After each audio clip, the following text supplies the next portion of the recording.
Good evening. So we are going to learn non-inertial systems and fictitious forces, which is the first chapter of your core course in physics mechanics. What exactly an inertial system? Inertial systems are systems where Newton's laws are valid. That is, the systems, for example, where F equal to ma is valid.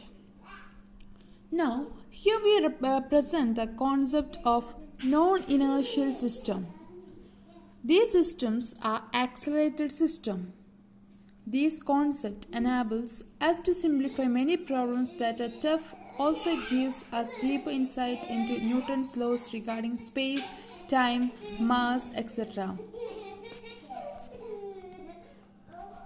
Now let's see what is Galilean transformation. Here in the figure you can see that there are two frames.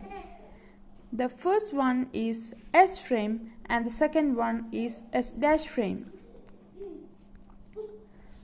So suppose we want to relate both these frames. That is, we want to relate both these frames. You can relate both these frames with the help of transformation equation.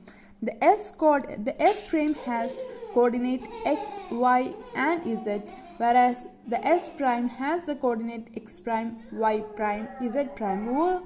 Both these coordinates are moving with a velocity v. So, what is a Galilean transformation? The equations relating the two sets of coordinates of the event in the two frames are called transformation equations. If the two frames are inertial ones in the sense that it obeys where the Newton's laws are valid.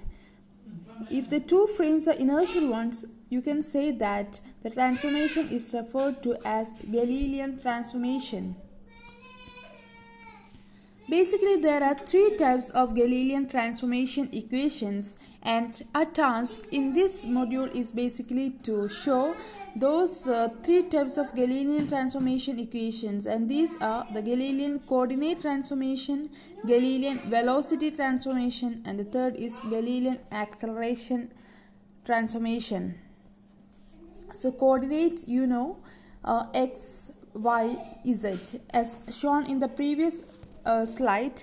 The S frame has coordinate x, y and z, and now we are going to connect the frames of S and S prime, where that is x, y, z to x prime, y prime, z prime. That is known as Galilean coordinate transformation. And then we have to find out Galilean velocity transformation, and then we are going to show the Galilean acceleration transformation.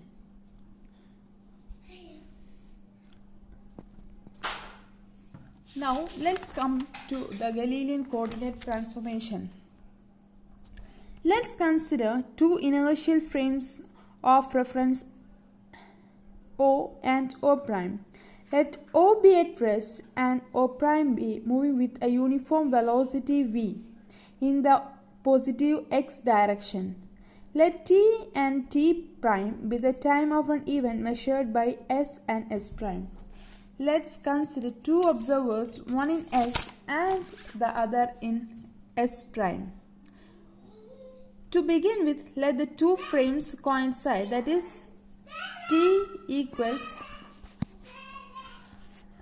when we say the two frames O and O prime coincide, is that t will be equal to t prime is equal to 0. That is, the time through which they have started is 0. After time t, the two frames observe an event taking place at, say, a point. After a time, say an event takes over here. Let's say the event is over here. Fine. During this time, t, the O prime frame has moved a distance vt. You can see that the O prime frame has moved a distance xt along that direction with respect to the frame to the rest frame s. With respect to the rest frame s, the coordinates are x, y. The coordinates of O prime are x, y, z, t, and the coordinates of x prime O prime are x prime, y prime, and z prime. So from the figure you can write x prime is equal to x minus x vt. It's moving with speed equal to distance by time. Is it so? That is velocity, or velocity is equal to distance by time. So what you can write is that velocity equal to distance by time. So you get distance equal to vt. Okay. Therefore, we can write x prime is equal to x minus vt. Since there is no motion along the y and z direction, it's moving only in the x direction, we can write there is no transformation, there is no change in the y prime and z prime coordinate with respect to the rest frame. Therefore, y prime is equal to y, z prime is equal to z. Since according to classical idea, the event should appear simultaneously to the two observers, therefore t prime is equal to t.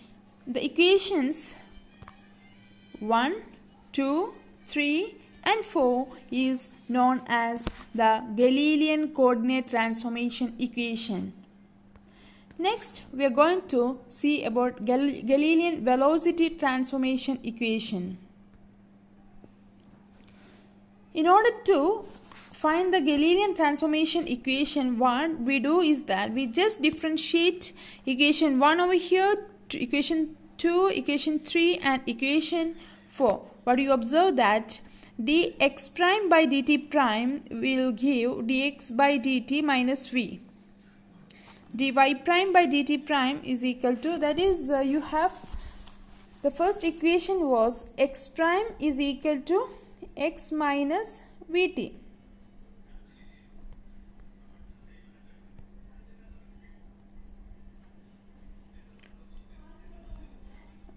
The first equation was that x prime is equal to x minus vt. So when you differentiate it, what you observe, dx with respect to t, you get dx prime by dt is equal to dx by dt minus v. Clear?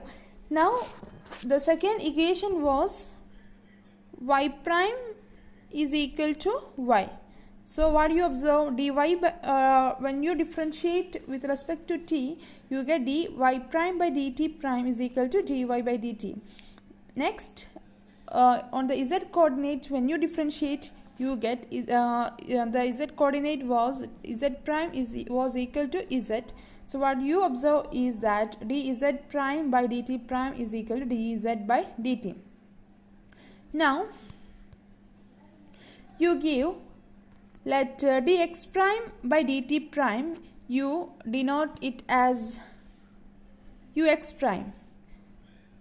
Okay, the x component of velocity measured with respect to s prime, that is ux prime. So you observe ux prime is equal to ux minus v, uy prime is equal to uy, uz prime is equal to uz, and this is known as Galilean equations 5, 6. This is equation 5, equation 6 and equation 7 is known as Galilean velocity transformation equation. Fine. Next is Galilean acceleration transformation equation.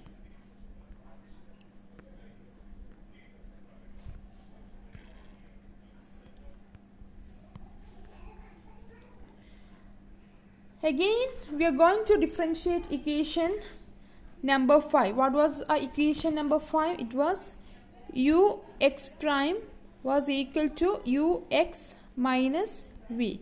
When you differentiate it, you observe du prime y by dt is equal to du prime by dt. du x prime by dt is equal to du x by dt. dv by dt, of course, it's 0. So, and then you have du z prime by dt is equal to du z by dt. And then you have ax prime.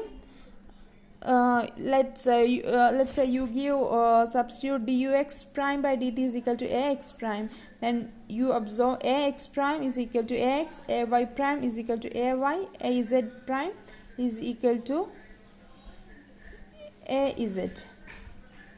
And this set of equations are known as Galilean acceleration transformation equations.